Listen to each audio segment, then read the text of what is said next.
হানজালার গোসল হয়েছিল তৃতীয় আসমানে জমজমের পানিতে। হযরত হানজালা রাদিয়াল্লাহু তাআলা আনহু তিনি সদ্য বিবাহ করেছেন। ওই সময় আমাদের প্রিয় নবী সাল্লাল্লাহু আলাইহি ওয়াসাল্লাম সাহাবীদেরকে বললেন, আমার সাহাবায়ে কেরাম, তোমরা উহুদের যুদ্ধের জন্য প্রস্তুতি গ্রহণ করো। রাসূলুল্লাহ সাল্লাল্লাহু আলাইহি ওয়াসাল্লাম হযরত হানজালা রাদিয়াল্লাহু তাআলা আনহুকে বললেন, হানজালা, তোমাকে যুদ্ধে যেতে হবে না।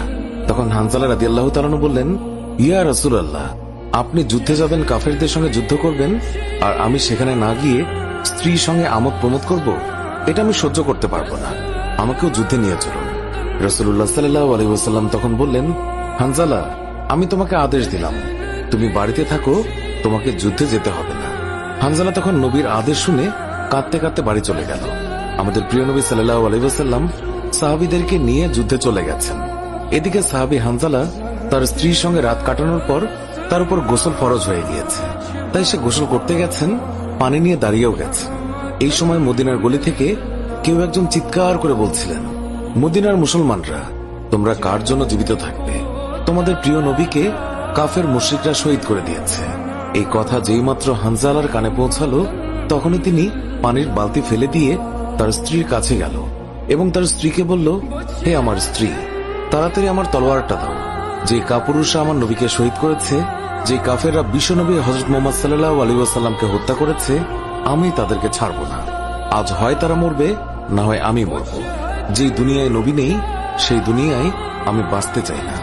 দাও, আমার তলোয়ারটা দাও। তখন হানজালার স্ত্রী বললেন, আপনি আমার নবীর হত্যাকারীকে হত্যা করতে যাচ্ছেন? যান, আমি বাধা দেব না, আমার বাধা দেওয়ার অধিকার নেই। তবে আপনি দয়া করে গোসল করে পবিত্র হয়ে যান, কেননা আপনার উপর গোসল ফরজ হয়ে গিয়েছে। এছাড়াও আপনি যদি উহুদের ময়দানে শহীদ হয়েও যান, আমি কোনো দুঃখ করব না। উত্তরে হানজালা বললেন, না, যদি আমি গোসল করতে যাই, তবে আমার নবীর হত্যাকারীরা কিছু সময়ের জন্য হলেও বেঁচে থাকবে, এটা আমি হতে দিতে পারি না। আমার যেই দুনিয়ায় আমার নবী বেঁচে নেই, ওই দুনিয়ার পানি দিয়ে আমি গোসল করতে পারি না। এই বলে তিনি তলোয়ার নিয়ে চলে গেলেন। উহুদের ময়দানে তিনি অনেক কাফেরকে হত্যা করলেন। একসময় যুদ্ধ করতে করতে তিনি শহীদ হয়ে গেলেন। যুদ্ধ শেষ হয়ে গেলে আল্লাহ রাসূল সাহাবীদেরকে বললেন, হে আমার সাহাবীরা, তোমরা যাও, গিয়ে দেখো আমার যে সকল সাহাবায়ে কেরাম শহীদ হয়েছে তাদের লাশ সংগ্রহ করো এবং তাদেরকে গোসলবিহীন দাফনের ব্যবস্থা করো। সকল শহীদের লাশ এনে এক জায়গায় রাখা হচ্ছে। নবীজি গুনে দেখলেন ৬৮টি লাশ রয়েছে, ২টি লাশ নেই। একজন তার চাচা হামজা রাদিয়াল্লাহু তাআলা আনহু, আর আরেকজন হানজালা রাদিয়াল্লাহু তাআলা আনহু। অস্থির হয়ে পড়লেন নবীজি। সব সাহাবাদের পাঠালেন লাশ খোঁজার জন্য।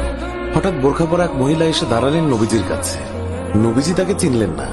মহিলা বললেন, শুনুন ইয়া রাসূলুল্লাহ, কাল আপনি একটা বিয়ে পড়িয়েছিলেন, মনে আছে? নবীজি বললেন, হ্যাঁ, আমি তো হানজালার বিয়ে পড়িয়েছি, যার বিয়ের খুশিতে আমি খুরমা খেজুর ছিটিয়েছিলাম। মহিলা বললেন, ইয়া রাসূলুল্লাহ, আমার হাতটা দেখেন, হাতের মেহেদি এখনো শুকায়নি।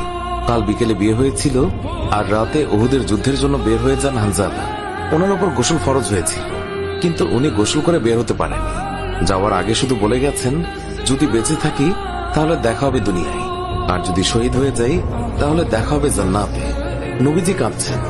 মহিলা বললেন, ইয়া রাসূলুল্লাহ, শহীদের তো আপনি গোসল দেন না, আমার স্বামীকে আপনি একটু গোসল করিয়ে দেবেন। নবীজি সম্মতি প্রকাশ করার পর একজন সাহাবী দৌড়ে এসে বলল, ইয়া রাসূলুল্লাহ, হানজালাকে পাওয়া গেছে। সবাই গেলেন, গিয়ে দেখলেন সাদা কাফনের ভিতরে লাশের মাথায় পানি। নবীজি হানজালার মাথায় হাত দিলেন। জিবরাইল আলাইহিস সালাম আসলেন নবীর কাছে, এসে বললেন, ইয়া রাসূলুল্লাহ, হানজালার কোরবানিতে আল্লাহ পাক এতটাই খুশি হয়েছে যে আমার বাহিনীকে আদেশ করলেন তাকে নিয়ে আসতে।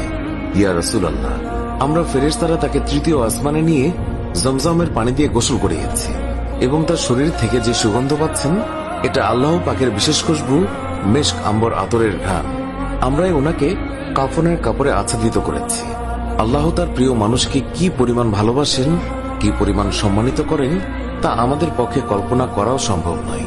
শহীদগণকে গোসলবিহীন দাফন করা হয়, কারণ কিয়ামতের ওই কঠিন দিন যখন মহান আল্লাহ রাব্বুল আলামিন বিচারের জন্য বসে যাবেন, তখন এই সাহাবায়ে কেরাম আল্লাহর সামনে দাঁড়িয়ে যাবে।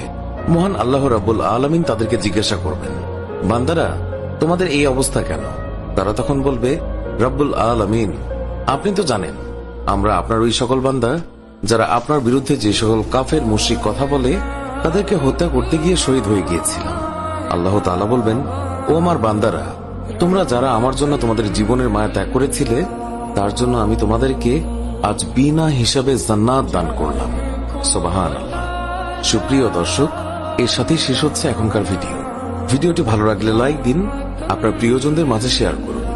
এখনকার মতো বিদায় নিচ্ছি, দেখা হবে নতুন কোনো ভিডিওতে।